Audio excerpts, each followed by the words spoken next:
எனக்கும் உனக்கும் இருக்கும் நெருக்கம் இளமை தொடங்கி முதுமை வரைக்கும்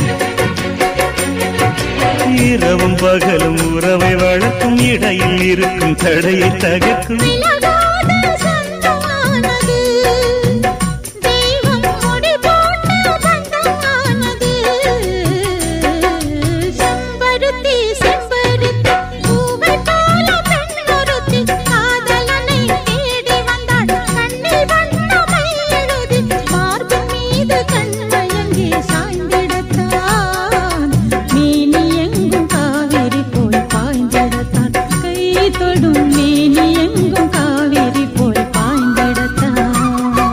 செம்பருத்தி செம்பருத்தி பூவை போல பெண்ணொருத்தி